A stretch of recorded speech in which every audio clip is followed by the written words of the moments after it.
Yo, if you grew up playing Pokemon. Yo, if you grew up playing Pokemon and now your life feels like just running in circles through tall grass, this is for you. You're ambitious as hell, dreaming of a Charizard level life. But every time you think about starting, it's like, let me just hatch one more shiny egg, and then boom, another day's gone. But listen, it's not just you, it's your brain.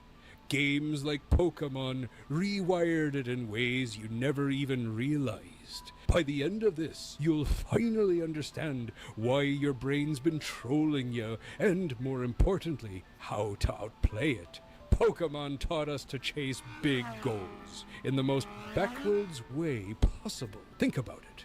You'd grind for hours, fighting level 3 Pidgeys, resetting for shinies, or searching for some obscure TM in Victory Road. And for what? A quick fleshy moment where your Pokemon evolves, or maybe a badge. If you're really lucky, a legendary with garbage stats. But in the real world, no professor's handing you a Pokedex like "Go become the very best." No catchy theme song. Just you, staring at your to-do list, trying not to spiral. That's why so many of us are stuck. We've got huge dreams, but we're sitting around waiting for a rare candy moment that's never gonna come. The problem isn't even starting. Anyone can start. Like in Pokemon, you pick your starter, name your rival something dumb like Poop Face, and catch your first Rattata. Easy. The real issue, momentum. Pokemon made progress feel automatic. Every step forward gave you something, a level up, a new move, and Are you feeling at all recovered? No, I feel like shit, Mom. I understand that your exertions were more than purely physical, but resting one's body, if only for a moment, is never without merit. No, I want more. As for Hermes, I think it's unlikely we will create more. He will create more intellect. And in that fleeting moment, they cry for the answer to the question. Why, given life, are they meant to suffer, to die?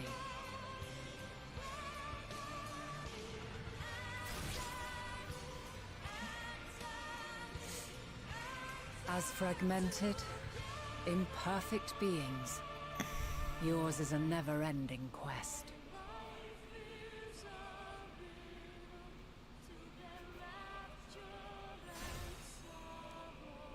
A quest to find your purpose, knowing your end is assured.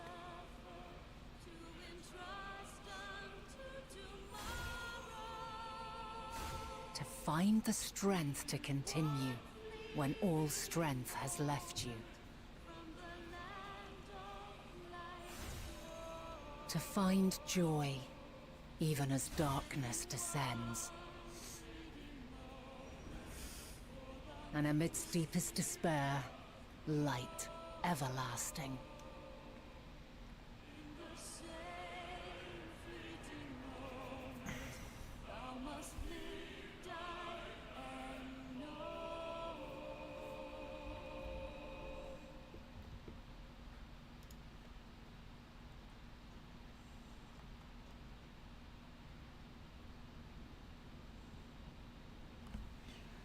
A conjunction has begun to form, an intertwining of your time and mine.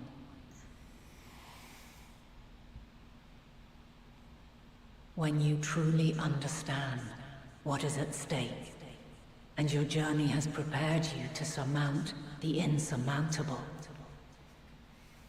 then shall I honor the promise made and then shall I honor the promise made in another time, another age.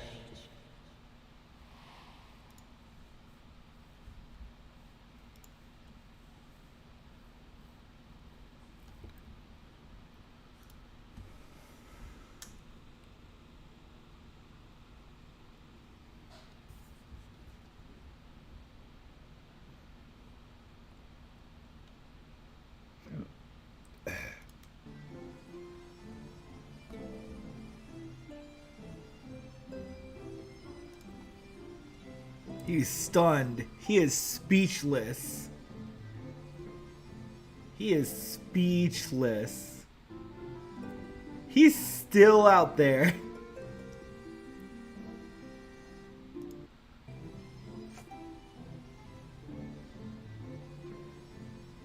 Yep.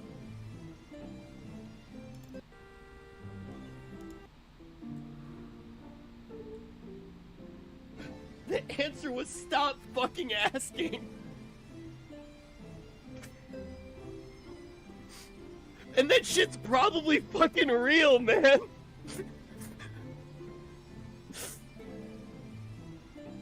Like, the answer was if you keep asking questions, you're gonna find out that there's fucking nothing, bro. Like, fuck. Oh my god, man.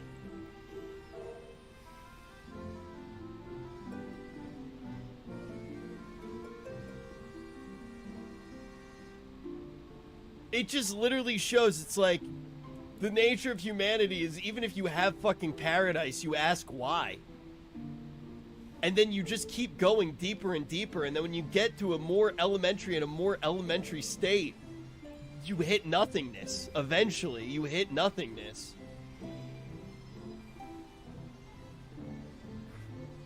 And there were so many points where it could have just stopped, man. Things that age poorly. But she's the bad guy. This is blasphemy? Dude, she's literally a fucking primal. You tempered fuck. You literal thrall. You're actually a fucking thrall. You stop shrimping for a fucking primal. You have gained an understanding of what I truly am, what Heidelin has always been. I thought I was so smart because she says that what Heidelin has always been a primal. Dude, and my chat was just spamming during that entire thing. That's genocide, that's Rich Campbell. That's genocide, that's Rich Campbell. That's literally, you guys couldn't see chat. All of chat was just spamming that's genocide, that's Rich Campbell. Dude, the thing that's so crazy about that, that's just so true, is that it could have stopped so many times. Apologize to mommy. The funny thing is Dynamis, in a weird way, is knowledge. And we could have just stayed shrouded in ether, unknowing of what was going on. And Zodiac could have stayed, we could have stayed sundered. Knowledge is the thing that ends up killing us.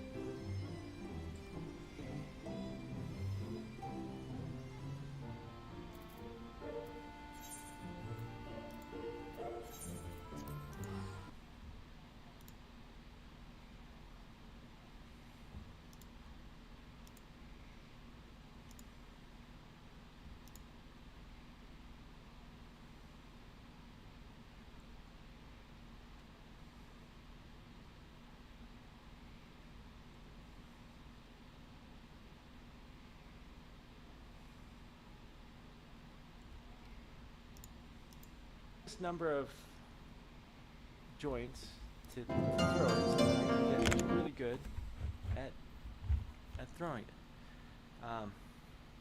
That would be my intuition to try randomness. And then I can reflect on it. I can see what happens, and then I can try again. Not try hard, but try again. There's a big difference. So that's the theoretical concept, I think, of how to be successful. You got to show up. You got to be consistent, and use intuition. Trust your instincts to experiment and try some new things. See if it gets better or if it gets worse, and reflect on it. And adapt accordingly. And you don't have to try hard. You just gotta try many times. So I'm gonna give some real world examples of how has worked in my life. Now for you students, because I know some people are like, oh my God, I got to take the MCAT or I got to take the SAT, and I got this multiple choice exam for my licensing. I've been waiting 20 minutes for Gooby to talk about this. Okay, so I'm going to talk about it now. Multiple choice exams. They're a lot easier than like an essay, because or something where you have to write the answer in. They're a lot easier because the answer is there. It's one of the choices. One of the choices is correct. So you don't actually have to know the subject matter of the question to figure out which answer is correct, because it's there. It's one of them. And with doing enough questions, enough multiple choice questions, you can eventually figure out how these questions are written, and then you can figure out, oh well, let's say there's 5 choices. Well, there's an obvious one that is wrong, so you can knock out one of them, and then you can say, okay, well, there's 4 now, and this one probably is one that the test maker's trying to trick me. Like, it seems like the easy one that would make sense, but it's probably not. So you get that one out, and then you're like, okay, there's 3 left, and then you can look at how they're worded, and you can figure out, okay, well, these 2 are similar, or this one's different, or something like that, and then you can say, well, then this one's probably the correct answer, or maybe you're just stuck with 3, and then you're like, I don't know between those 3, but you've narrowed it down from 5.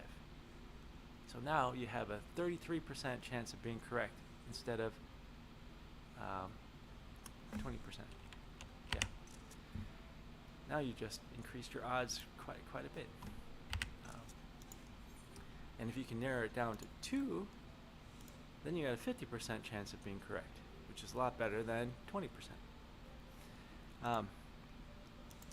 The way that you figure out how to kind of mind read what the question writer, how the question writer forms this question and the answers, is by doing the questions over and over and over again, and looking at the answer immediately after you do the question. That's the key. This is the key. This is what I was trying to tell my neurosurgery colleagues, residents, when they were trying to study for the boards. And then my guy above me shot me down in front of everybody. It was quite rude, honestly.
Hey, Dad.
See ya.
Share some valuable information, and I'm sharing it now. If you have a multiple choice exam, just get your hands on a whole bunch of questions, and what you do is question. Answers. Give it your best shot. I made this choice too. Then go to the answer.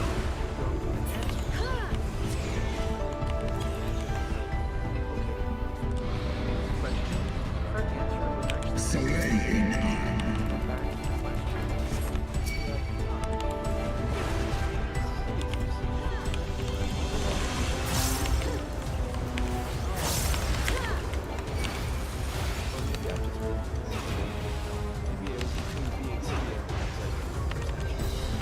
I'm like, okay, well now I know that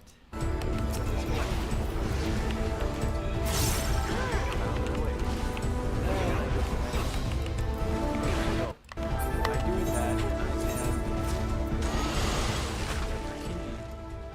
neurons in the cerebellum and the dopamine neurons in the reward center of the brain.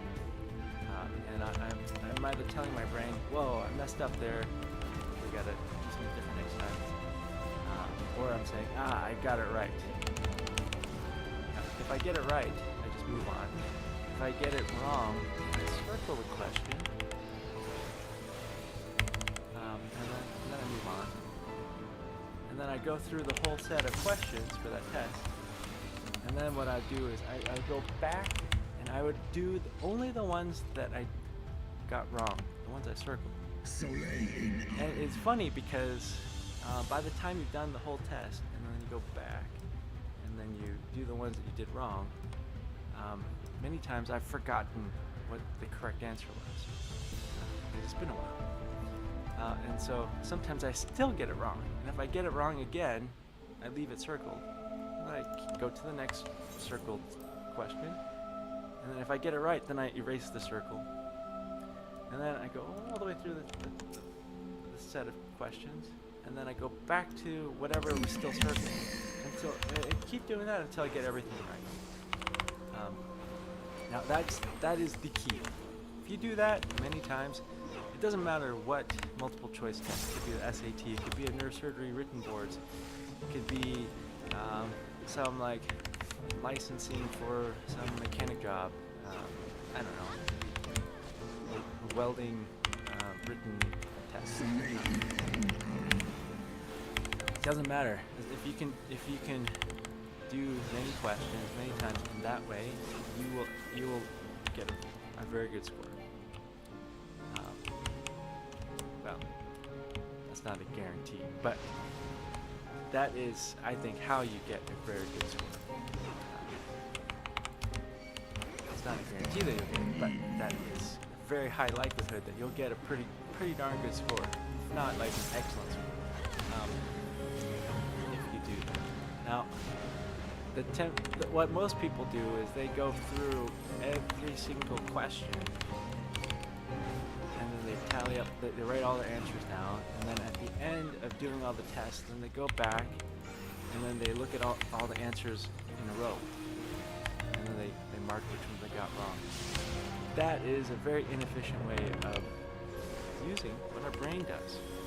So it's much better to do one question and look at the answer, and then use your brain to figure out, oh, I did something wrong, I did something right.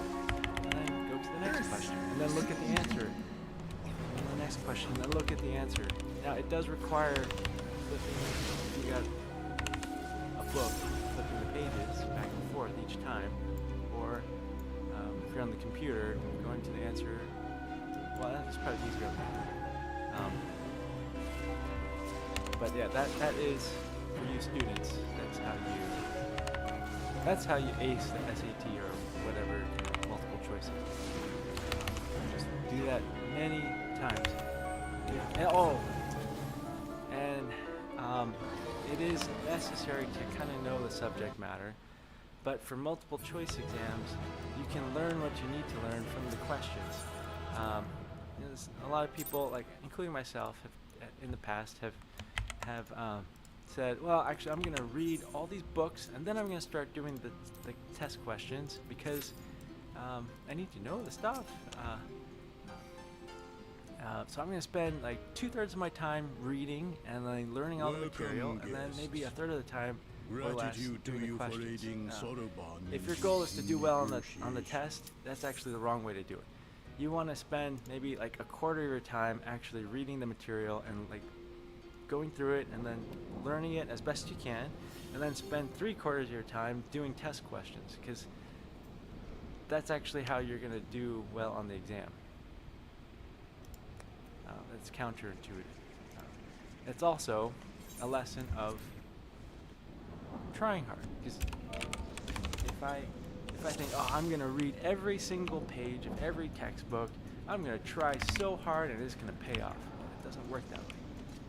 Trying hard doesn't pay off. Trying well in a very deliberate way pays off. Trying many times. So that's the student. Let's see here. Video games. Video games are fun. I've talked about using video games as a crutch to run away from emotional issues and situations in life that I was not very happy about. That's not good. I don't recommend using video games to run away from things. But video games can be entertaining. They can stimulate your mind, and it can be a complicated problem that's fun to do and keeps your mind active. And for me, video games is a way to socialize. I have a group of friends online that I've played with for over a decade, and I've gone back to playing some with my friends regularly, but for just like a set number of hours, like 2 or 3 hours most days. And it's kind of like my social time, where I hang out with my friends that I've hung out with for many years. And we chat and talk and laugh and have a good time playing this game that video game. It's called PUBG, Player Unknown Battleground. And we're all pretty decent at it. We're not like esports champions, but we have fun and we enjoy each other's company, and it's an entertaining game.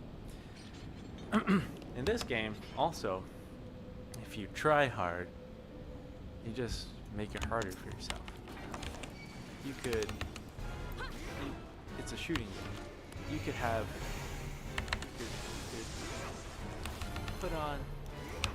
could equip yourself with like a sniper rifle where you have to have exquisite aim and timing, because you have one bullet, and as soon as you fire the bullet,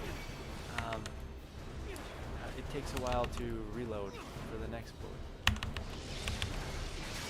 But the bullet is very powerful, and if you hit the enemy, you get a lot of damage, so you can defeat them. Well, that's trying hard, because you have to get your aim perfect at each bullet, and that takes time. And if you miss, there's a lot of times where you can send the next bullet. That's trying. What's not trying hard, but what's trying a lot, is using like a machine gun that shoots a lot of bullets very quickly, but also over a pretty good distance. Maybe not as far as a sniper rifle, but with many tries, you can adjust your aim and hit your target. They may not hit as hard as a sniper bullet, but you've had so many more tries to hit your target with a machine gun that it makes it much easier. Now, it has some drawbacks. It's slower. You're not as mobile. You may not have the range or damage, but that is much better at overall of winning the game. You're not trying as hard. You're just trying many times, and adapting to what you see in front of you, and showing up. Like my wife and I were in Doobie. We were gone band camping for the last 5 days, and then so I haven't played when I came back yesterday and I played with my friends, and I was definitely rusty. We still won 2 games. At the end of the game it says winner, winner, chicken dinner. We got 2 chicken dinners. No, I don't eat chicken. Still got winner, winner, chicken dinner twice, and it felt good, but I was rusty. I could tell I was rusty. It took me some time. So consistency is important, but also trying many times but not trying hard, and adapting, reflecting on the results. YouTube has been very interesting. I think this is the last real life example I don't want to talk about surgery. Honestly, that was a pretty painful part of my life. I don't really want to talk about surgery. So I'm going to talk about YouTube. YouTube's been fun. I want to talk about fun things too. I think, I'm only going to live one time. Well, in this body. I don't know if I get reincarnated or not. But I know I have only one time in this body as Gooby. And so I want to have fun. I want to be happy. I want to feel good. I want to be safe with some shelter and have some yummy food, maybe have a beer. Hang out with my friends, hang out with Gooby and my wife, take care of my body, stay healthy, and think of fun things, and laugh, have some joy in my life. So I'm not going to talk about being good at surgery. That was honestly pretty tough part of my life. YouTube's fun. Again, this is the 1-year birthday of this channel, and so I have made a lot of videos. Gosh, I don't know how many videos I've made, but I think it's in the 300s. I'm not sure if that includes, it might be 200s. I'd have to look it up. I'm not sure if that includes shorts, or if it's just the long form. Might be 200 some long form. But I've tried all kinds of things.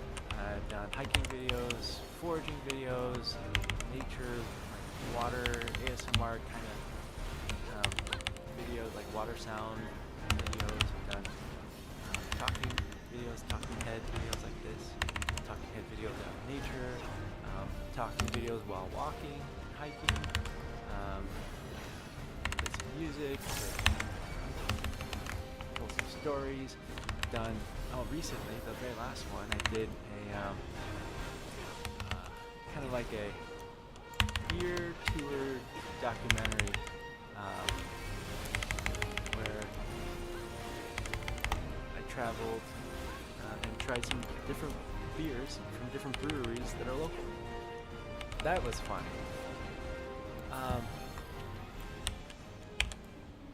Did I try hard? Well, I tried hard in editing because there was a lot of segments. There were like 40 recordings, 30 or 40 recordings, and I had to stitch together. So yeah, that's trying hard. But I had fun. I enjoyed making that. The strange thing about this YouTube channel is that the less I try, like the less effort I put into making a video, usually the more receptive it is. Like the more people want to watch it. How does that work? That flies directly in the face of trying hard gets results. Literally, the less hard I try, the better the results are for the video. The less editing, the less thoughts, attempts to predetermined ideas of what I'm going to talk about. Literally, I just show up and I just turn on the camera, I'm like, okay, I want to talk about this topic, but I don't know exactly what I'm going to talk about, but I'm just going to talk about it. Turn it on, turn on the microphone, and then talk about it.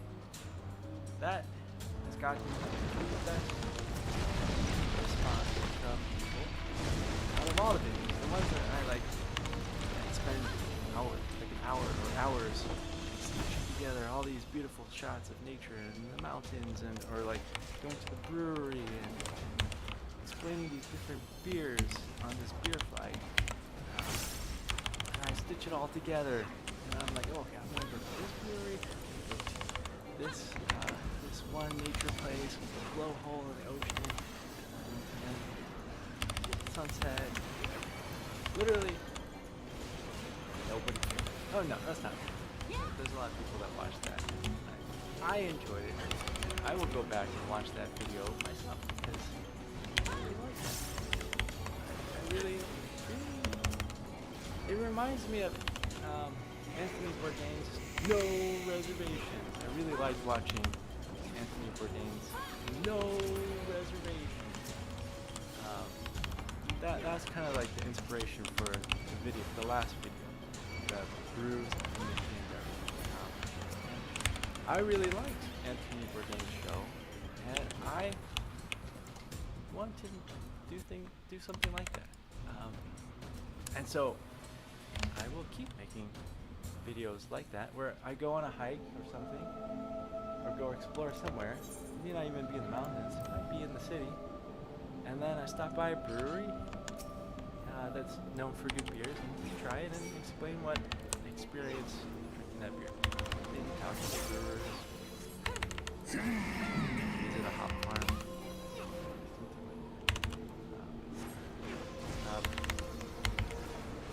but what I'm trying to say, I've been digressing. What I'm trying to say is that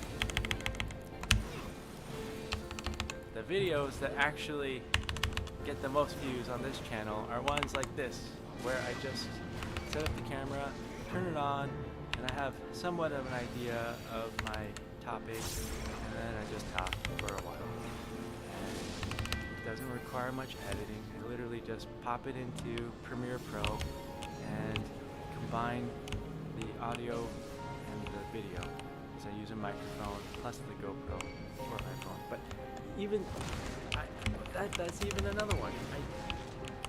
I started this whole channel using just GoPro and a microphone, and then I was like, oh, I could get better video quality with the iPhone. So I'm gonna try mixing in the iPhone footage with the GoPro, and eventually I went to just using iPhone. But the thing about that is that the iPhone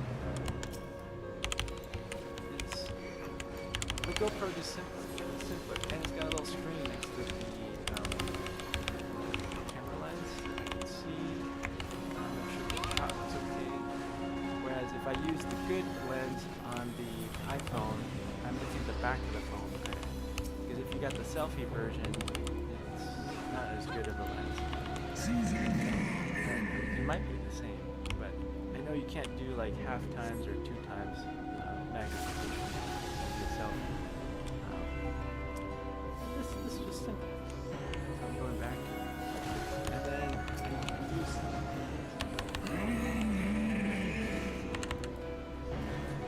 this condenser light.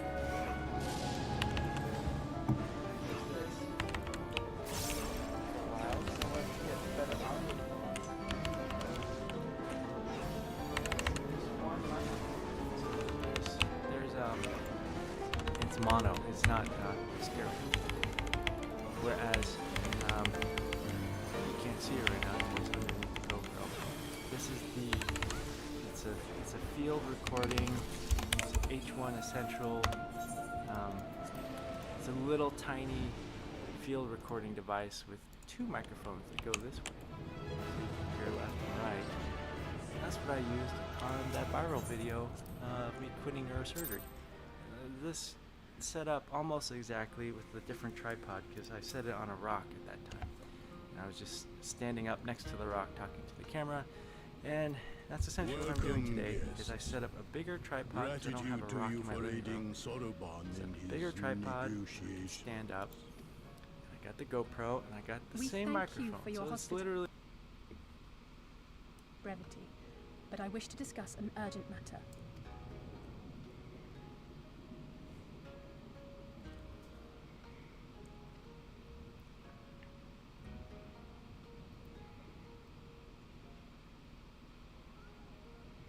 So, you seek to compel our Red Brothers to forego hostilities for a time. That's right. We know your two clans have your differences, but what with you being brothers and all, we thought you might be able to share some secret knowledge or something? From far above, you have journeyed here in search of our wisdom. You shall have it. All creation is a tapestry, through which the divine is interwoven. Kami are legion, and they can be found in the great and the small. Though they come and go as they please, they favor certain vessels. The ancient, the precious, the exquisite.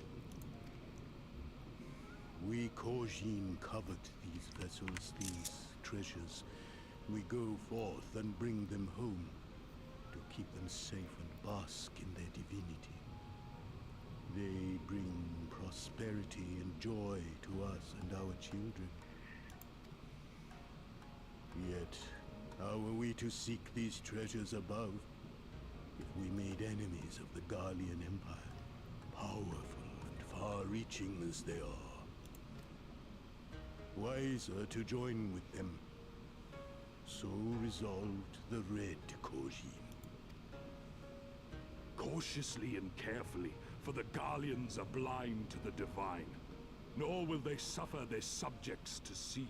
So the Red masquerade as mercenaries who seek money and power, and never speak of their faith in the presence of their masters. To honor the divine, they deny it. A twisted and misguided path.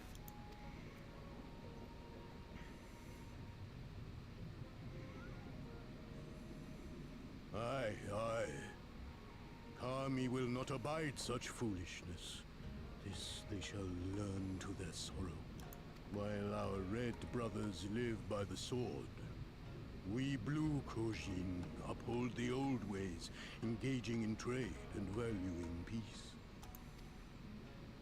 Alas, men distinguish not between our clans, and judgment for the doings of the Red falls unjustly upon the Blue. Thus do men grow more and more reluctant to deal with us, denying us our treasures. This cannot continue. On that point, we are in agreement. You are willing to aid our cause, then? There is a way that the Red may be driven to retreat into their shells. But to share with you this knowledge is to reveal secrets of the divine. Assurances must first be had, trust forged, a bargain struck. Well said, Elder. In great crises is great profit to be had. Delight not overmuch in such things, Soroban. Now, tell our guests what must be done. As you wish. Well, I have no idea what we've gotten ourselves into, but so far so good, right?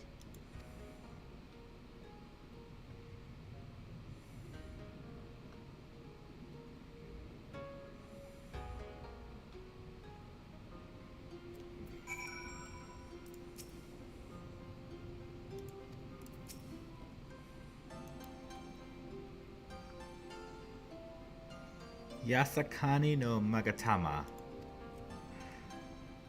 This jewel, the most sacred of Kojin relics, was in the possession of Hingashi, until they decided to present it to the Garleans as a gesture of consolation.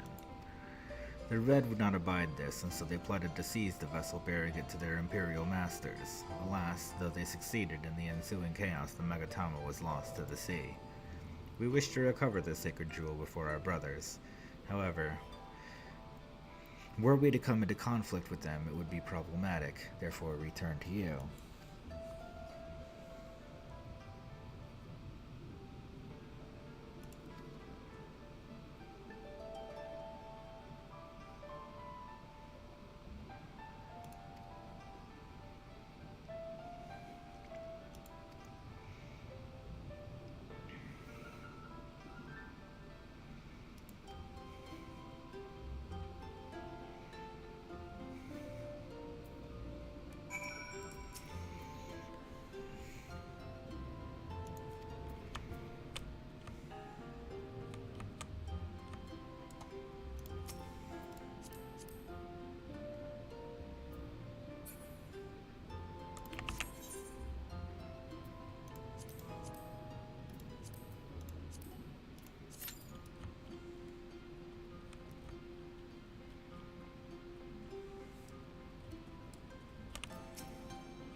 Really the same setup, same audio.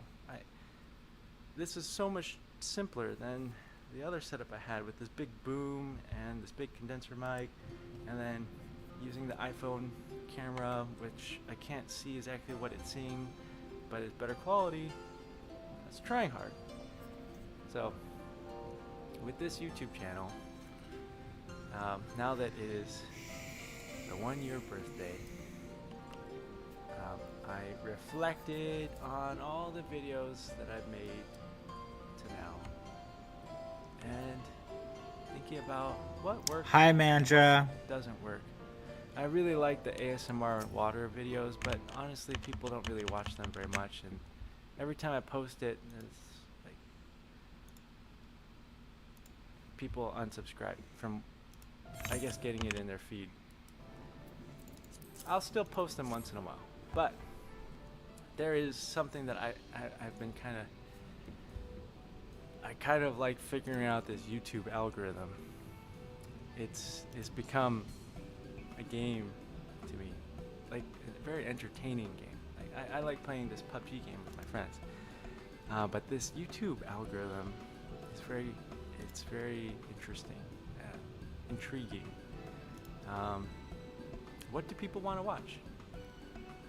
What do people enjoy watching and listening to? Like, what audio gets people to listen and keep watching and clicking? I find that interesting. It's an interesting game to me. I like talking through these things because I learn something, and I get to share it with other people, and maybe they learn something. My goal is not to help people, because I've made videos about when you help somebody, you help someone repeatedly, then they can come back and hurt you. It is this weird life fact that the people that are most likely to want to hurt you is someone that you've helped repeatedly. It's so bizarre. I've made a video about that. If you're interested, I think it's called "Some People I Helped Later On Tried to Hurt Me," or something like that.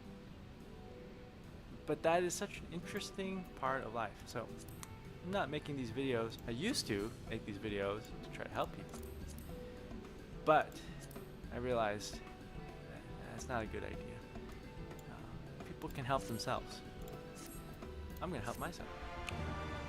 I like making these videos because I learned something, and it's fun for me, and it's fun to try to figure out the YouTube algorithm, to me. And if somebody gets helped by this, that's great. And if they don't, that's great too, because I'm having fun. I'm doing something that I find intriguing. I'm trying to figure out this YouTube algorithm. I'm also trying to figure out life and sort through my own thoughts and figure out what works and what doesn't. And I'm showing up regularly. Actually, this last 4 months, I haven't been showing up as regularly to YouTube. I was just going through some stuff in my personal life, and as a U.S. citizen, but my personal life too. But a lot of those things in my personal life have resolved and gotten better, and so I have more bandwidth to think about things that I like doing, I enjoy doing, that bring me joy. The ritual and making these videos is one of them. Trying to figure out the YouTube algorithm is also one of them. And sorting through my thoughts is very useful to me. It might be useful to you. Yes. But that's not why I'm making it. You can help yourself. I'm going to help myself too. And I care about you, but you can help yourself. O Kami of the fathomless waters of the fallen. So that is my video on success. Success is not about trying hard. It's about a deliberate consistency mixed with some randomness, intuition, and reflection. Strange. Well, I hope you have a good day or evening, wherever you are. The blessing does have its limits, of course. Bye. While it will allow you to dwell in the depths, it will not... I can swim well enough. How about you, Alize? Oh, like a fish, in contrast to my doggy-paddling brother. Somehow, the boy just isn't very buoyant. Skilled or no, your bodies are ill-suited to the sea. Your cause demands alacrity, and you shall have it. But first, let us take to the water.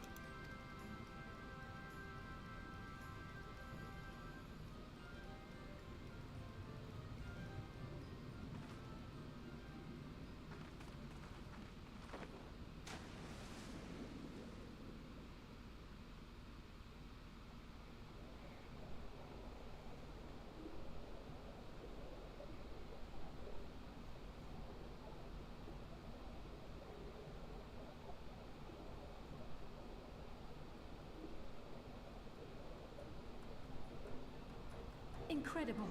I could swear I was breathing air.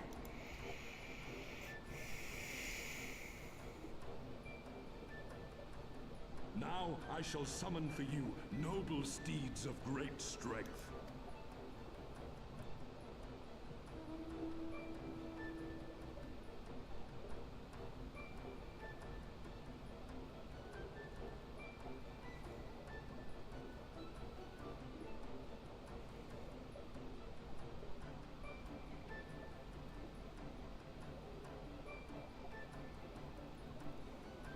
Wow, look at them.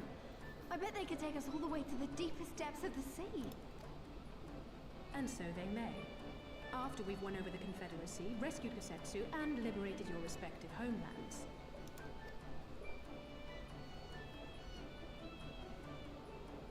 Should you become parted from your steeds, return to me, and I shall call them again. Take care, my friends, and may the Kami speed you on your way. We'll find that treasure in no time. Come on!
I'm going to take a break here.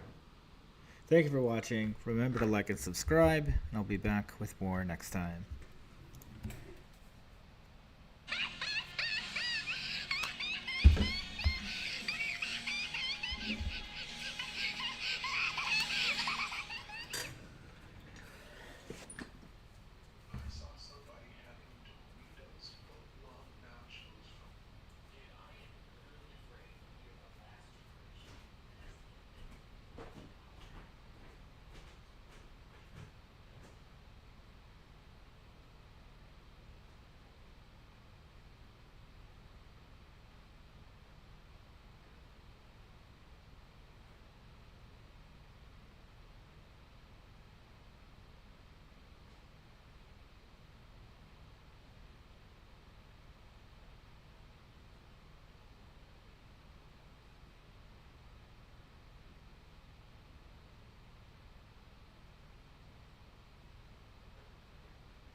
finally found affordable. I have a solution to the U.S. debt crisis. What if we just pick one guy and we're like, you're $36 trillion in debt now. And then the U.S. wouldn't have any debt, and it would just be Ethan, and his life would be destroyed. I have a solution to the U.S. debt crisis. What if we just pick one guy and we're like, you're $36 trillion in debt. Unlock its true power. Yes, you will now find the blade of woe a bit more potent than it was. Now go. Do you ever wake up feeling dead? Is your... Made a movie like Seth Rogen, and since I came in the game, their careers on death row.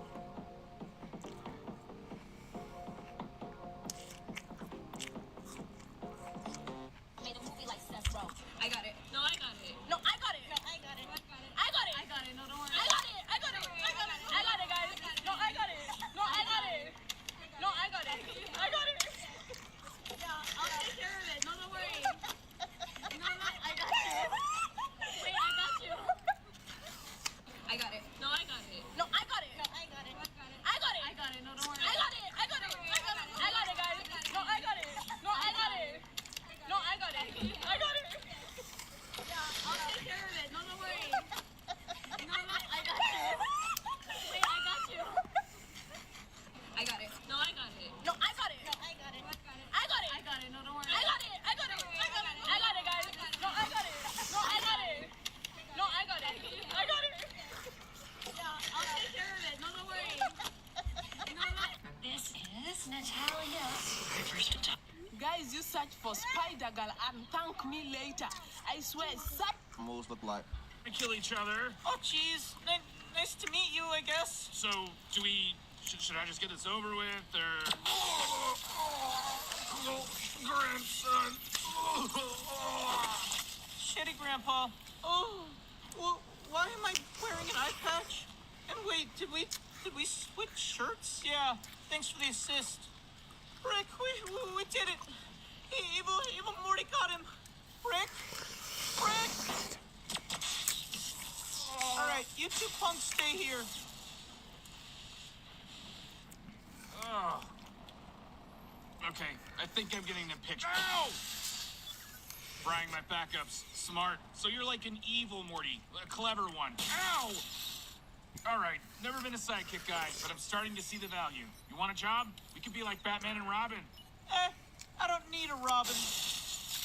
Okay, seriously, what is this? What are you gonna kill each other? Oh, jeez. Nice to meet you, I guess. So, do we... Should I just... I don't care how tiny the amount of cyanide is that you put in your morning coffee. I don't want... I'm leaving the country, and I could use your help. Hi, my name is Callie. I'm a transgender woman, and due to recent developments in the country where I live, I've decided to move with my fiancé. That coffee... Perugly is a completely misunderstood Pokemon. Wording them all, and that's partly due to how strong everyone thinks it is. It's and not. To be fair, when you fight that one early on in Sinnoh, it is, but the key word there is early on. In reality, Glameow doesn't evolve into Perugly until level 38, and at that point, sure, its 112 speed is still befuddlingly good, and its 82 attack is decent, but it's just really bad otherwise. To be fair, yeah, I guess Thick Fat is a nice ability, and its move pool is pretty good, with Fake Out, Charm, Body Slam, and some decent coverage in Gen 4, and adding both Play Rough and Sucker Punch in Gen 8 is really nice for sure, but not quite enough to bring it out of the shadows cast by its poor stats. 3 stars. And its availability, as we went over with Glameow, is ridiculous. You can only get it in Pearl and Shining Pearl after the 5th gym. The only thing saving it from a late evolution penalty is the fact that you only have to raise Glameow maybe 10 levels to evolve, so it'll stay 2.5 stars. However, its concept is at least a bit more interesting than just a basic cat. Surprisingly, I don't see any reason as to why it went from glamorous to ugly other than time being a cruel mistress, I suppose, but the way that it uses its tail to bind its waist almost like a corset is actually pretty funny. 2.5 stars. And its design, though it is not really appealing at all, that is kind of the point here. Now, usually I don't go along with that logic, like just because a Pokemon is supposed to be weak or unavailable doesn't make it any less weak or unavailable, and its scores should reflect, but for design, that's a bit of a gray area. I think as long as it's both purposefully and successfully ugly, as well as still maintaining that line of it's a Pokemon Pokemon, it has to be at least somewhat endearing idea that would indicate a good design. And Perugly does check those boxes. The frayed whiskers and look of an overfed mean cat of a mean stepbrother or something do portray that idea well. It's not some amazing design, but I don't think that it's quite fair to just write it off as ugly. 3.5 stars, which does mean that Perugly's final score is 2.875 stars overall, and it lands in the bottom 5. Perugly is a completely misunderstood Pokemon. Is your height? Y'all, I am in desperate need of a win right now. Please. I think I'm good here. I'm probably gonna have to, let it be this one. I need one. seems like I'm video to tired. viral.